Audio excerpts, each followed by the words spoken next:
Muito bom dia, estamos em plena Avenida das Tílias, no magnífico espaço verdejante do Palácio de Cristal, aqui ou ali com uma interjeição de uma orquestra de rebarbadeiras, porque o Palácio de Cristal está a ser restaurado e será entregue, entre aspas, aos portuenses e aos nossos turistas e visitantes no próximo mês de setembro, segundo aquilo que foi anunciado pela Câmara Municipal do Porto.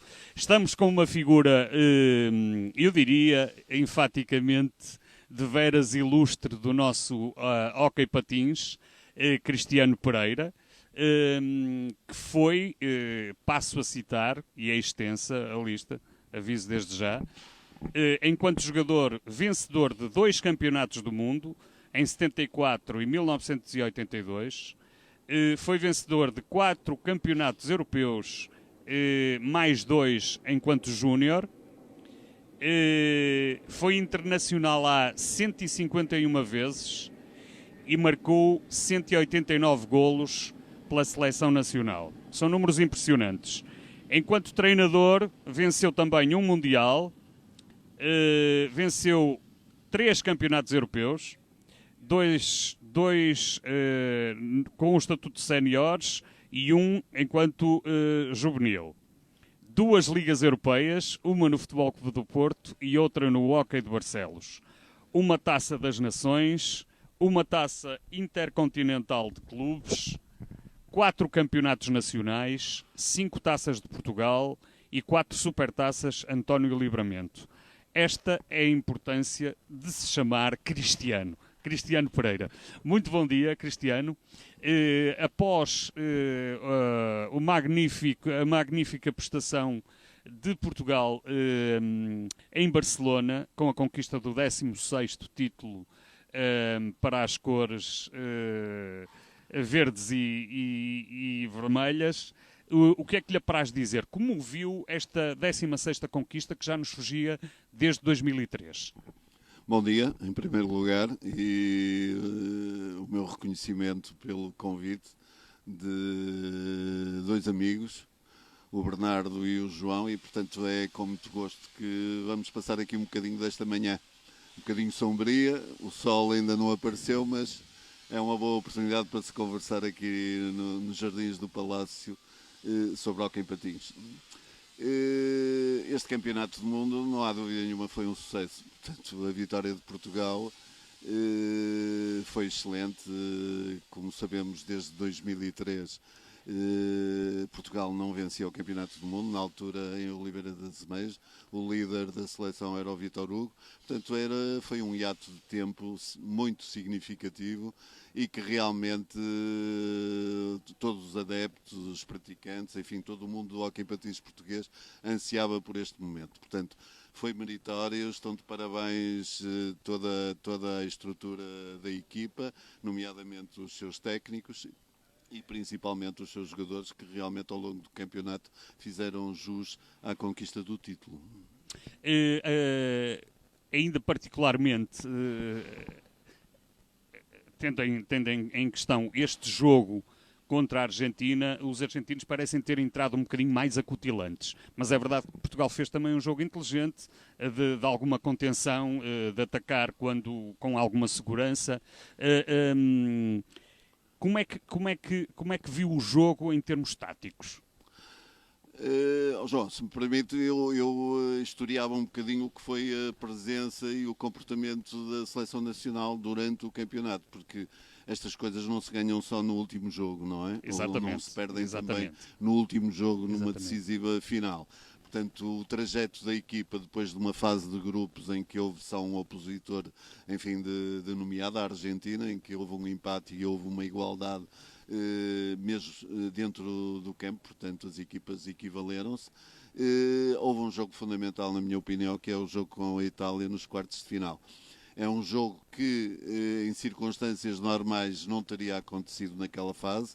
Itália normalmente disputa uma meia-final, mas fruto de uma primeira fase menos conseguida por parte da equipa transalpina, apareceu de frente a Portugal. E aí Portugal realmente teve fatores extra, mas que ao fim e ao cabo contribuem para o desenrolar e para o final das partidas e o respectivo resultado. E realmente esse jogo, em que a Itália foi manifestamente superior, em que teve condições para eliminar Portugal, teve por várias vezes à frente do marcador situações de vantagem, em que Portugal conseguiu superar à força não de um coletivo que não esteve nessa noite no seu máximo, mas à força de um guarda-redes, o Ângelo Girão, que não só em Itália, digamos, contra a Itália, que começou o trajeto desse enorme guarda-redes, que hoje é unanimemente considerado o número 1 do mundo, permitiu realmente ultrapassar os italianos, quando o normal, no final, toda a gente achava que a equipa italiana é que deveria ter seguido em frente. Portanto, isto foi meritório no sentido que toda a equipa, e aí de certeza que o Renato Garrido, o Ed Bosch e a respectiva equipa técnica teve um trabalho também fundamental no sentido de alertar os jogadores que realmente houve aquele passo ultrapassado de uma forma que se calhar não seria o mais correto em função daquilo que se jogou dentro da pista, em Barcelona, no Palau Blaugrana, e realmente foi um mote, e a partir daí a equipa uniu-se muito e foi um dos aspectos decisivos para a prossecução do título mundial. O jogo com a Argentina, logo um handicap à partida, a falta do Jorge Silva, num grupo de 10, um jogador e com o peso do hoquista da Oliveirense importante, portanto é uma peça a menos, e realmente Portugal foi de um estoicismo e para além de dentro da pista, enfim, demonstrar o seu valor, e os jogadores estiveram à altura dentro daquela perspectiva que eu já falei, portanto uma linha ascensional. O jogo com a Espanha é também decisivo. Portugal aí não dá a mínima chance à Espanha na meia-final, ganha com todo o mérito e realmente vai para uma final muito moralizado perante uma Argentina que realmente, olhando para o naipe de jogadores, de hoquistas que a constituem, são hoquistas todos com uma larga experiência, hoquistas com um nível técnico, físico, tático do melhor que existe. Portanto, acabamos por ter novamente o Ângelo Girão fundamental, com uma exibição monumental, mas não podemos tirar qualquer espécie de mérito a toda a equipa, porque realmente souberam jogar em função daquilo que os jogos davam, e acabamos por ter a felicidade dos penaltis, sermos exímios e através do Hélder e do Gonçalo obter os 2 golos necessários para nos chegarmos campeões do mundo. O que é que isso pode significar para o Elan e para um renovar, quer da experiência, quer também da motivação dos jovens para a modalidade? Qual é o resultado imediato? Nexo de causalidade. Claro. Eu já há alguns anos, a minha perspectiva do que é o hóquei em patins, eu tenho sempre que dividir o hóquei em patins e fazer uma análise daquilo que é a nossa realidade e aquilo que é a realidade no mundo, digamos assim. É do conhecimento geral que o hóquei em patins é uma modalidade muito circunscrita a 3, 4 países, portanto. Há outros que têm bases, mas que falta-lhes dar o salto. Recordo de alguns países europeus, nomeadamente o caso mais flagrante é da França, que tem excelentes camadas jovens, tem clubes, tem praticantes, mas que os jogadores chegam a um determinado momento para dar o salto para as equipas principais, é complicado. Portanto, optam por outras situações, não há profissionalismo, portanto, é difícil evoluírem na modalidade. Portanto, a realidade portuguesa, podemos falar na realidade portuguesa e podemos falar na realidade internacional. A realidade internacional é aquela que existia há 20 ou 30 ou 40 anos e que continuamos a viver momentos de algum fulgor, como é a realização destes World Roller Games, que é uma segunda experiência, há 2 anos foi na China, mas olhamos para os meios de comunicação social, olhamos para os grandes jornais, os grandes veículos de comunicação europeus e tudo mais, e não há uma linha em relação ao hóquei em patins. Portanto, isto é frustrante. É frustrante e realmente eu não vejo maneira de que realmente o hóquei em patins, e nomeadamente a patinagem, ainda hoje, que o hóquei em patins é uma disciplina da patinagem, portanto há vários concorrentes no seio da patinagem, portanto é muito difícil neste estado de coisas que realmente o hóquei em patins se possa dimensionar. A realidade portuguesa é totalmente diferente. Nós vivemos em Portugal, apesar da concorrência do futebol, que é uma modalidade, eu adoro o futebol, mas realmente tenho que reconhecer o futebol, o espaço que deixa para as outras atividades esportivas em Portugal é mínimo, mas a modalidade há muito a fazer, mas não podemos dizer que está mal. É uma modalidade que é bem aceita pelos portugueses, continua a haver um interesse, há praticantes, há clubes. Agora, ainda há muito para fazer, nomeadamente naquilo que diz respeito ao fomento e ao desenvolvimento cada vez mais da modalidade e da patinagem junto das camadas jovens portuguesas. De qualquer das formas, na nossa realidade, temos algumas cidades que, em vez de viverem para o futebol, e estou-me a lembrar, por exemplo, de um caso que o Cristiano bem conhece, o caso de Barcelos, que às vezes o entusiasmo em Barcelos é maior pelo hóquei de Barcelos do que pelo Gil Vicente. Agora, talvez não é? Com a subida de escalão, não é? Do Gil Vicente, sim, mas há situações dessas. Em Barcelos há um sentimento pelo hóquei em patins, uma coisa inacreditável, como há em Turquel, como há em Valongo, como há em Tomar, por exemplo. Uma série de localidades, ou melhor, de cidades, em que realmente o hóquei em patins é a modalidade número 1. Cristiano, falou aí de um aspecto interessante e importante. Às tantas, pelo facto deste contingente de países ser algo diminuto, pode-se falar de 4, 5 países, não é? Portugal, Espanha, Argentina, Itália, basicamente, não é? Com algum fulgor no hóquei, que depois impede, de certa forma, esta expansão para guindar ao estatuto de modalidade olímpica o próprio hóquei patins. Isso vai ser difícil, de facto. Eu há bocado já foquei um bocadinho, quer dizer, a concorrência que no próprio seio da Federação Internacional de Patinagem, a designação não é esta, mas para todos compreenderem é que eu estou a usar, já a concorrência é extremamente difícil. Portanto, eu penso que já nas próximas Olimpíadas a patinagem estará representada através de uma disciplina que não é o hóquei em patins. Portanto, o hóquei em patins perdeu aquela oportunidade soberana em Barcelona há 2 ou 3 décadas de ser incluído, foi modalidade de apresentação, modalidade de exibição, e perdeu uma oportunidade soberana de figurar no programa olímpico. Portanto, esse desiderato de modalidade olímpica, para mim, virei a página, porque não acredito que isso possa vir a ser possível. Cristiano, estamos aqui junto ao pavilhão Rosa Mota. O último campeonato mundial que Portugal venceu aqui no Rosa Mota, portanto, mais conhecido dos portugueses por Palácio de Cristal.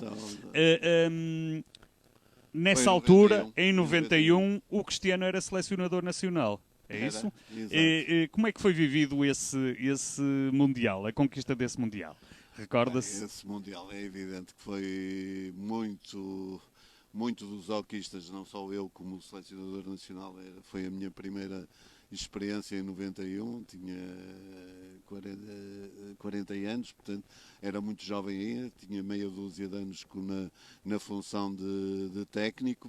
Foi uma experiência incrível, porque realmente esse Mundial houve uma envolvência muitíssimo grande de toda a gente, portanto, quer do organismo federativo, quer de toda a cidade do Porto e de todos, enfim, os órgãos relacionados com esse Mundial. e acabou por ser um Mundial muito atípico, porque Portugal conquistamos o título defrontando a Holanda, que na época era um outsider. Portanto, já nessa altura as potências eram Portugal, Espanha, Itália e Argentina, e acabou por ser a Holanda com um trajeto surpreendente a alcançar a final. Portanto, foi realmente um campeonato espetacular, disputado num local único. Digo que há três espaços extraordinários no hóquei em patins internacional. Em Barcelona, o Palau Blaugrana, no Porto, o Palácio Cristal, e em San Juan,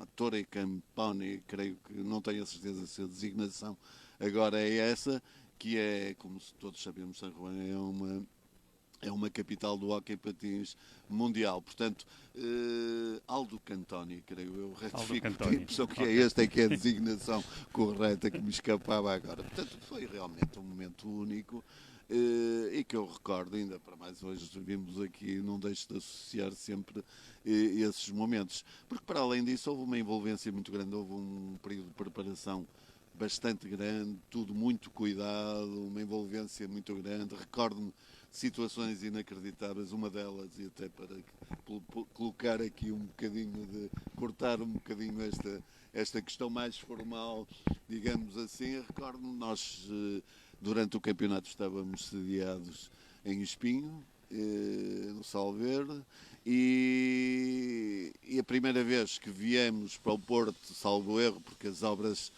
foram até ao limite do início do campeonato, portanto eu recordo-me que só se fez um treino antes do início da competição, e ainda com a maior parte das coisas ainda não estavam no sítio, isto para aí 2 dias do início do campeonato. E quando saímos de Espinho para nos dirigirmos para o Porto, vinhamos no autocarro habitual e estava um carro da GNR com 2 elementos da GNR que nos iriam abrir caminho até à cidade do Porto. Os batedores. Aquilo só faltou voar. Eu não me recordo aquela estrada, recordam-se do nome da estrada de Espinho, aquela estreitinha que vínhamos na altura, ainda não havia autoestrada, era creio Nacional. Que era Nacional ou 109, talvez. Ou 109, era talvez, qualquer. Bom, talvez. Granja, Aguda, Miramar, tal, e então eles colocaram-se à frente do autocarro, um a conduzir, o outro militar debruçado pelo exterior, portanto numa das janelas para o exterior do automóvel, com o braço no ar, tronco todo cá fora, tudo que vinha em sentido contrário a afastar, e o autocarro 90, 100 km ali a abrir. Demorámos 10 minutos a chegar ao Palácio Cristal. Eu vinha à frente, como era normal, enfim, o responsável vir nos primeiros lugares, eu vinha aterrado, e chegamos são e salvos. A partir dali já sabíamos que contávamos, era sempre assim que nos deslocávamos de Espinho para o Porto. Portanto, vários fatores extraordinários se passaram em cerca de um mês de preparação e competição que tivemos, e para além disso foi muito, muito interessante, porque a esmagadora maioria, se não praticamente, não, a esmagadora maioria dos alquistas foi o primeiro título mundial que tiveram. Portanto, foi realmente extremamente agradável esse ano de 91 com a conquista do Campeonato do Mundo aqui no Palácio Cristal. Cristiano, sei que tem aí um acervo fotográfico interessante também para falar. Trouxe aqui 3 ou 4 coisinhas relacionadas aqui com o Palácio. Quer que as mostre? É? Sim, então, claro. Para o nosso auditório tem toda a importância, até porque as fotografias falam por si, e com uma legenda do detentor das mesmas, naturalmente vamos ficar a saber de algumas das incidências da sua carreira, que também é interessante dissecarmos aqui, naturalmente. A primeira, começo aqui por esta fotografia. Esta é a entrega do Dragão pelo Futebol Clube do Porto, com o Fernando Gomes também. Dois craques. Portanto, um momento também formidável. Já tinha conquistado o troféu Pinga, e este foi um dos 2 dragões que conquistei e que me foram concedidos. Portanto, treinador do ano, foi isso? Exato. Treinador do ano, muito bem. Vou virar. Pode virar. Isto, digamos, é o olhar de gavião. Não sei se será ou não o olhar de gavião, mas era aquilo que me apelidavam de gavião e, portanto, digamos, é um início de um treino aqui no Palácio de Cristal, simboliza, digamos assim, o trabalho Já que como se treinador, peço claro, desculpa, claro, exatamente, no naturalmente, no Palácio de Cristal enquanto exatamente. treinador. Depois, são duas, para terminar, e para não ser exaustivo, são duas fotografias que têm a ver com a conquista do título. Aqui, com o Vítor Hugo aqui ao meu lado, o primeiro título mundial que o Vítor Hugo ganhou, o chamado monstro, que o seu pai carinhosamente, David de Espinho, o apelidava, é o erguer realmente o culminar dessas semanas com a conquista do título e o erguer do respectivo troféu. E vê-se o pavilhão à pinha, não é? Exatamente, exatamente. Por último, realmente é a consagração com o presidente Mário Soares, toda a equipa, portanto, penso que não falta aqui ninguém, desde o Vítor Bruno, o Tó Neves, o Pedro Alves, o Franklin, o Luís Ferreira, Paulo Alves, Paulo Almeida, o Tony Santos Pereira, meu grande amigo, o Vítor Hugo, o Renato Graça, o Carlos Realista, o José Carlos, o Paulo Almeida já falei, o Chambel e o presidente da Federação, Carlos Sena, portanto, uma pessoa que também me marcou durante o meu percurso desportivo. Portanto, também aqui o enfermeiro da época e o Luís Gouveia também na altura fazia um apoio técnico à seleção nacional. Portanto, está aqui o grupo praticamente todo. Desconfio que falta aqui pelo menos um médico da seleção, mas simboliza bem aquilo que foi esse trajeto desse campeonato de 91. Isso é que é memória de elefante, nem António Lobo Antunes. Está aí, digamos, o alinhamento total de uma equipa, a técnica e os próprios jogadores. Mas não é? falhei que não consegui mencionar ali, a memória não é tão forte. O Lobo Antunes é bastante mais forte nessa área. São 68 primaveras, portanto, tem os seus custos. para 68 primaveras nada mal, nada mal. Obrigado. E no âmbito dessas 68 Sim. primaveras, e partindo do geral, que o mesmo é dizer em termos de sinónimo da Seleção Nacional para o Futebol Clube do Porto, sabemos que tudo, de certa forma, começou não no hóquei, mas no Futebol Clube do Porto, com as idas ao campo da Constituição, de resto, bem próximo do seu local de residência e nascimento. Exato. Como é que foi isso? Estão envolvidos cerca de 60 anos, é isso? Mais ou Claro, menos? Sim. Eu tenho a tal memória, ela ainda me reporta 58, 59, a quarta classe, eu tinha 6, 7, 8, 9 anos, portanto, cerca de final de anos 50, 59, 60, e realmente o campo da Constituição na altura era um centro de treino. Hoje em dia fala-se muito nos centros de treino, aquilo eram centros de treino em que cada um fazia o que queria, portanto... Com direito à chuva, não é? Sempre. Sem proteção nenhuma. Não havia onde nos abrigarmos, era sempre chuva. Só se fosse na arrecadação onde estavam os equipamentos e tudo mais. Portanto, foi o primeiro marco, um espaço incrível, o Campo da Constituição, em que, nomeadamente nos períodos de férias, íamos para lá, toda a juventude ia para lá. Gostava do Futebol Clube do Porto, uns enverdaram por uma modalidade, outros por outra. Eu ainda andei no futebol e depois exato. Acabei por decidir pelo hóquei em patins. Por exemplo, o Fernando Gomes, o atual presidente da Federação, foi um basquetebolista de nomeada, ligeiramente mais novo do que eu também. Teve esse percurso. Um médico Leandro Massada, um traumatologista, um ortopedista, também a mesma coisa na área do handball, no voleibol uma série deles, Monterroso, Salvio Nora, enfim, variadíssimos, faziam a opção e depois nós jogávamos. De manhã se calhar treinávamos uma coisa, depois à tarde éramos capazes de outra modalidade e tal, portanto eu hoje em dia não, porque os 68 já pedem alguma coisa noutros aspectos, mas não era, qualquer uma dessas modalidades não era desconhecida para mim, portanto. O Cristiano, creio que começa a jogar com 13 anos, ok. Não, eu comecei mais cedo, só que isso. na altura não havia o que há hoje, todos estes escalões, desde hoje começa-se a jogar com 6 anos. Não havia estruturas organizadas, Começa-se digamos.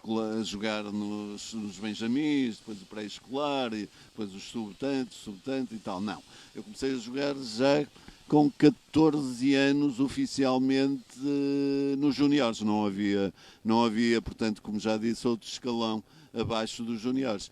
Fiz uma época como júnior, portanto, no Futebol Clube do Porto, Campo da Constituição, Espinho, Valongo, sei lá, Carvalho, São João da Madeira, todos vigorosos, académicos, todos esses clubes que na altura, alguns deles já, se não afastados, mas com posições menos mediáticas na modalidade.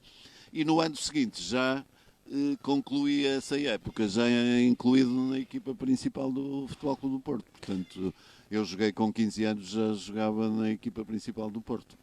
E de 1965 a 1981 e de 1983 a 1985, é isso? Provavelmente, se você o diz, de certeza que recolheu essas informações seguríssimas, portanto, porque eu assim de relance não tenho a certeza, mas também é menos anos se não for o caso, não é?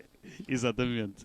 No capítulo Futebol Clube do Porto, que é um manancial histórico extenso, para falarmos que momentos mais o marcaram. 2 ou 3 momentos que o tenham efetivamente marcado. É difícil, eu sei. A carreira é extensa no Porto. Foram muitos anos. Eu vivi 2 Futebol Clube do Porto, digamos assim. Aquele em que chego, portanto, menino e moço, e sou incluído numa equipa que era uma excelente equipa, em que chegou a estar pertíssimo de ser campeão nacional. Na altura, o campeonato nacional disputava-se alternadamente em Lisboa, Porto, em Lourenço Marques e em Luanda, portanto ainda existiam as chamadas províncias ultramarinas, e o Futebol Clube do Porto perdeu uma final com o Desportivo de Lourenço Marques em 1969, se não estou em erro. Portanto, um determinado momento, depois aparece uns anos largos o Benfica dominador, Ramalhete, Casemiro, Garrancho, Jorge Vicente e o mago António Livramento, e nós fomos, eu creio que fui para aí 4 vezes vice-campeão nacional, portanto, nos anos 70. Estava difícil de dar o salto, porque realmente o Benfica tinha uma equipa formidável, portanto era difícil ainda na época transpor aquela sintonia, digamos assim, que era o Futebol Clube do Porto cá em cima, e todo o hóquei em patins era localizado a sul, onde realmente existiam os praticantes e os clubes mais fortes. Portanto, nesse período também, a nível internacional, eu, desde 1971, integrei todas as seleções nacionais até 83, e praticamente era o único hoquista do Norte que era incluído nessa seleção. Pontualmente, o António Gomes da Costa, o Zé Castro e o Campos, na altura, que estava também no Norte. Enfim, portanto, foi um trajeto de 70 que eu estive ali à beira de títulos, mas a nível de clubista, porque a nível da seleção esses foram alcançados, mas que fiquei sempre ali muito pertinho, mas sem os conseguir. O Futebol Clube do Porto entra noutra fase, anos 80, Ilírio Pinto, um motor do hóquei em patins do Futebol Clube do Porto, e começa a ganhar títulos. E eu depois tenho uma incursão no Liceu da Corunha. Em 76 tive uma experiência em Itália, mas uma experiência muito curta em Viarejo, foram 5 meses, foi mais, enfim, um pouco a juventude e a procura de novos ambientes e, enfim, de conhecer mais qualquer coisa diferente. Essa foi a sua primeira, peço desculpa, a sua primeira experiência italiana. Foi a experiência com a seleção, mas não é? essa foi em continuidade de 5 meses. A da seleção foi num período localizado, com 2005, vista ao Campeonato do Mundo dos Estados Unidos, São José. Portanto, isto para dizer que depois acontece em 75, 76, passei por Itália esses 5 meses. Depois, em 80, surge realmente um convite espetacular, porque o Liceu da Corunha, que se tornou num portentado do hóquei em patins, é um clube com larga tradição já, na Corunha, portanto, na Galiza, e que tinha praticamente desaparecido, começa, recupera e volta através da iniciativa de várias pessoas na altura. Era o Liceu, era na altura o presidente do Liceu, que foi presidente do Deportivo da Corunha durante muitos anos, que momentaneamente não me estou a lembrar do nome dele. Seria o César Lendoiro? Augusto César Lendoiro. Augusto César Lendoiro, muito parecido com o Jorge Nuno Pinto da Costa. Portanto, na respectiva à dimensão dos clubes e tudo mais, com um trajeto muito parecido. Marcou uma época este César Lendoiro, como o Jorge Nuno Pinto da Costa, tornou-se no dirigente realmente de excelência, por todos conhecido. Portanto, estive no Liceu da Corunha um ano. E como é que foi essa experiência na Corunha? Foi interessantíssima. Na Corunha havia um ambiente único no hóquei em patins na altura. Portanto, jogávamos no pavilhão do Riazor, milhares de pessoas, para cima de 5.000, 6.000 pessoas. O Liceu começava realmente a interessar pela modalidade e foi muito interessante. Recordo uma equipa era constituída por um português que era eu, 3 miúdos catalães, que era o Torner, o Zabalia, filho do grande Zabalia, um guarda-redes de outras épocas, e o Pepe Lhão, guarda-redes, um argentino, o Carlos Gil, que depois se tornou líder do Liceu da Corunha durante vários anos, que chegou a conquistar a Liga, o Campeonato de Espanha, a Liga Europeia, o Alberto Aressas, um grande amigo meu de Oviedo, que infelizmente faleceu há 2 anos, portanto também um jogador era asturiano, portanto, e realmente galegos eram só 2, isto numa equipa de 8, portanto era assim uma constelação. Foi enfim, uma das primeiras experiências no Liceu da Corunha, e foi um ambiente incrível. Por exemplo, recordo-me que foi a primeira vez que o Liceu ganhou ao Barcelona na Corunha, e foi excelente. Depois veio a fase do regressar. Ainda ontem, por acaso, vi quando fazia uma pesquisazinha das fotografias que traria para aqui, para a nossa conversa, vi uma fotografia de uma revista da época do hóquei patins, que era o Patin Sport, em que estou eu e o Daniel Martinazzo, que foi um dos melhores jogadores de sempre argentinos, em que aparecemos na capa da revista como prováveis a dupla atacante para o ano seguinte, no Liceu da Corunha. Portanto, eu já transitava e ele viria. E ele acabou por vir, mas eu acabei por regressar a Portugal. Nunca fui muito de grandes estadias longe de casa. Nunca me dei muito para isso. Era só para conhecer. Era para conhecer e tal, pois toca a regressar. E foi o caso. Portanto, na altura não regressei ao Futebol Clube do Porto.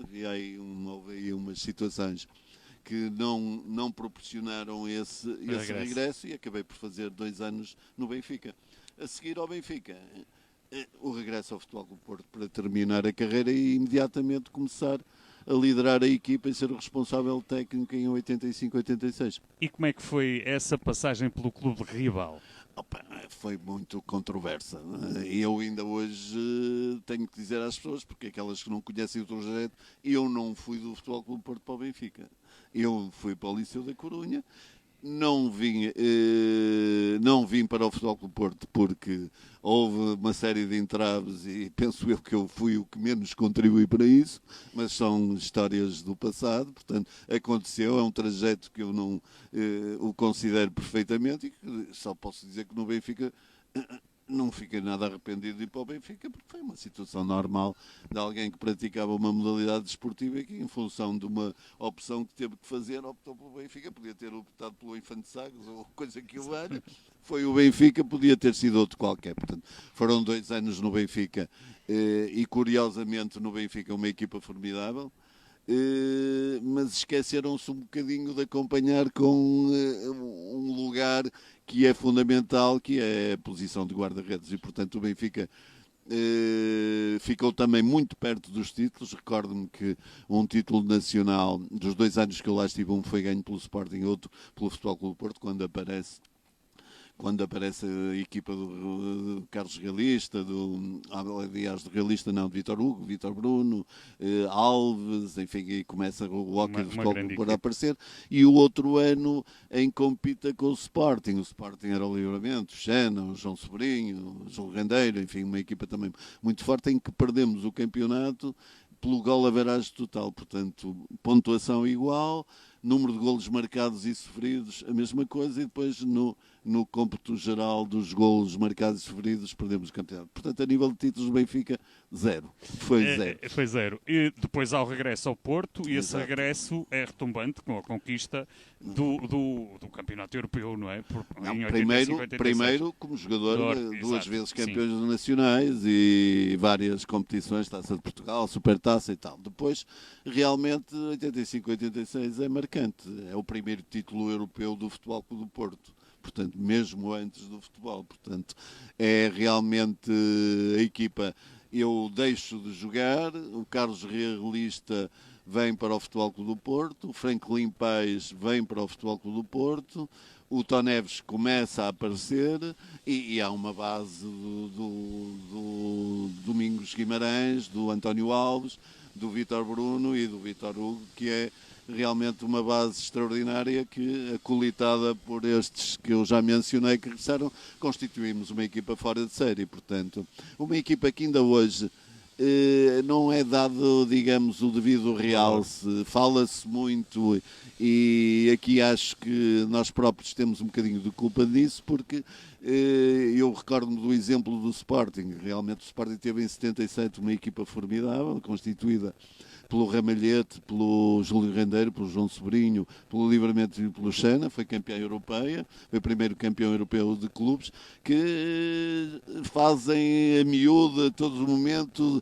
o respectivo, enfim, enaltecem e fazem jus realmente a essa conquista. Do Futebol Clube do Porto passa um bocadinho à margem e não acho que essa equipa não teve o devido realce e, enfim, a imagem que deveria ter. Portanto, foi um momento único, porque essa equipa, além da Taça dos Campeões, ganhou tudo. Foi campeã do mundo de clubes, foi campeã nacional, ganhou a Taça de Portugal, a Supertaça e tudo mais. Portanto, foi realmente um início diabólico e eu como líder do Futebol Clube do Porto. Depois tive 4 anos de Futebol Clube do Porto, conquistamos 3 títulos nacionais e pronto, e depois vem o Zé Fernandes, também é treinador, ganha outro título europeu, com a base da equipa e depois com a inclusão também do Diego Allende e do Alejandro Rodrigues, foram praticamente os primeiros estrangeiros, 2 jogadores argentinos jovens nessas equipas. O Vítor Hugo faz um ano em Itália, o Vítor Bruno faz também, o Carlos Realista faz um ano no Barcelona, e portanto, enfim, foram 4 anos excelentes com a conquista desses, sobretudo desses 3 títulos nacionais e o Campeonato da Europa. E falta aí Barcelos com mais um Campeonato Europeu, não é? Depois é Barcelos, 90-91. Barcelos tem a sua história também, tem a sua história porque Barcelos já era uma potência da modalidade.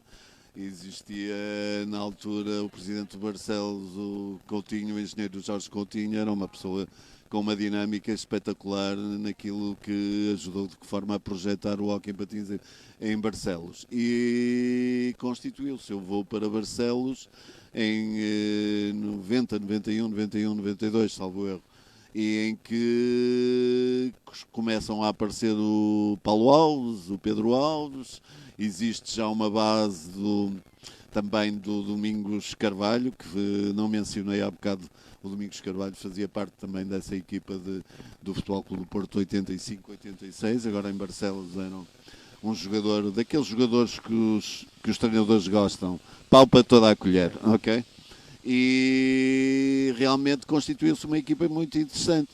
Guilherme Silva aparece nessa época, portanto era guarda-redes das camadas jovens do Porto. Existia o guarda-redes, o Vítor Silva, em Barcelos, o Guilherme Silva veio. Em pouco tempo assenhorou-se do lugar de guarda-redes, bem acolitado por esse Vítor Silva, que sempre prestou uma colaboração muito grande a um jovem oponente, mas que vinha ocupar o lugar dele, mas que foi muito colaborante e participou, enfim, em tudo aquilo que foi a ascensão do Guilherme Silva, e realmente constituiu-se uma equipa muito, muito interessante e que culminou com a conquista da Taça dos Campeões e num jogo alucinante em Monza. Na altura era o Roller Monza, tinha dois jogadores argentinos, do melhor o Girardelli, o italiano, um dos melhores jogadores italianos da época, e tem um aspecto que eu também nunca me esqueço, que é, aliás, as duas vitórias nas Taças dos Campeões, uma delas quando foi com o Futebol Clube Porto em Novara, também foi fruto, o jogo decisivo em Novara foi incrível, porque na altura o treinador, fazia de treinador, de dirigente, de dono do pavilhão, era um jogador também de nomeada que Itália teve, o Battistella, que era um indivíduo altamente dotado no aspecto físico e tecnicamente bom, e que criou o máximo de dificuldades. Nós tínhamos ganho aqui ao Navarra em casa, salvo erro, por 2 golos, e o jogo lá foi uma epopeia. Havia ao intervalo nós perdíamos. Bom, já nem estou a recordar-me com exatidão, e para não ser exato, a conclusão é que é o mais importante. Portanto, depois, na altura, acompanhou a equipa o presidente, Jorge Nuno Pinto da Costa. Recordo que devia ir fazer alguma negociata, porque seguiu na comitiva também 2 empresários da época, que era o Luciano Donofrio e um sul-americano, como é que ele se chamava, para ver se eu me recordo, era um indivíduo muito gordo, não me estou a recordar também do nome dele agora, e foram criados todo tipo de dificuldades em Novara, e nós acabamos por dar a volta ao jogo. A equipa foi espetacular e o jogo nem terminou, acabou a 4 minutos do final. O italiano, o suíço Del Pedro, terminou o jogo em Novara, porque o campo foi invadido, o ringue foi invadido com toda a espécie de papéis e tudo mais, que eram os transalpinos, os tifosis, com a desilusão da perca do título europeu. Isso no que reporta ao Futebol Clube Porto em 86. Em Barcelos, com o Barcelos, também em Itália, mas já em Monza, recorda-me um caso curioso, porque são das coisas que se vivem no momento e que muitas vezes fogem ao espectador, a quem está por fora, e é interessante relatar. Porquê? Momento do jogo decisivo, e o Pedro Alves estava estafadíssimo, e Pedro Alves sai, e ele vai a sair, e ocasionalmente a bola vem para a zona onde ele estava a sair do campo. Ele pegou na bola, caminhou com ela, patinou com ela, chegou à beira do guarda-redes, pimba, golo. E contrariou o treinador. O treinador devia o ter despedido, mas não, pelo contrário. Abraçou no final. Aquilo acabou por ser decisivo e acabou por marcar o golo decisivo. São situações que escapam ao público em geral, mas que têm uma força interior, e no seio de uma equipa são coisas formidáveis. Muito bem. Portanto, isso foi, digamos, E o Hockey de Barcelos também tem outra conquista muito importante. Houve o maior torneio de clubes que se disputou, e que eu tenho muita pena que tenha acabado, e se calhar um dia ainda se tiver disposição e se tiver quem me ajude nesse sentido, é a criação de um torneio de clubes de início da época com notoriedade. Foi o que se passou em Vigo, mais de 25 anos com a realização desse torneio, que reunia as melhores equipas, quer nacionais, ou melhor, quer europeias, quer americanas, mundiais. Um torneio formidável, em que a única equipa que ganhou esse título, foram todos ganhos, sobretudo pelo Barcelona e pelo Liceu da Corunha, foi o Hockey de Barcelos, também nesse quando ele liderava a equipa. Muito bem. Tenho uma última questão, Cristiano. Não sei se está a chegar ao fim. Já? Sim, é que estamos quase a falar há sensivelmente 50 minutos e não damos conta. Há 50? Seguramente. Talvez há 50 minutos. E vamos ter de fazer o rodapé, mas há uma questão que tinha mesmo de lhe fazer. Foi agraciado com a medalha de mérito municipal pela Câmara Municipal do Porto, através do seu presidente, Rui Moreira, no passado dia 9 de julho. O que é que significou para si este reconhecimento por parte da Câmara da sua cidade natal, da cidade onde vive? Claro. francamente que foi imprevisto, portanto, porque se calhar e sem querer, enfim, puxar a brasa à minha sardinha, mas já devia ter sido agraciado, porque em função desta conversa que tivemos até agora, não é? Eu nasci no Porto, portanto realmente tenho um currículo desportivo Fala por si. muito interessantíssimo, portanto já devia ter sido há uns anos, mas foi muito agradável, foi pelo imprevisto e depois pela oportunidade também do momento em si, de tudo o que o rodeou, nomeadamente a nível familiar e a nível de amigos e tal, foi interessante precisamente por ser já numa fase adiantada, mas que não deixou de constituir e realmente foi muito agradável, uma festa muito singela no Roseiral, aqui perto, portanto, bem presidida pelo Rui Moreira e não deixou de ser realmente muito agradável e, enfim, tenho que estar satisfeitíssimo com tarde, mas realmente estas coisas podem acontecer a qualquer momento e o que foi importante foi que ela tivesse acontecido. Vou pegar aí numa palavra Sim. que me parece o mote. Esta conversa foi mesmo muito agradável, Cristiano, e portanto estamos... Posso só terminar porque fizemos sim. muito rápido. Fizemos aqui um historial, houve algumas coisas que ficaram pelo caminho e que eu gostaria de ter dito e coisas interessantes da minha vida desportiva e portanto, e nomeadamente a nível familiar falei pouco e há pessoas que tiveram muita influência, principalmente quando jovem do meu pai e que se prolongara por toda a minha família, nomeadamente agora, meu filho, minha mulher, irmãos, enfim.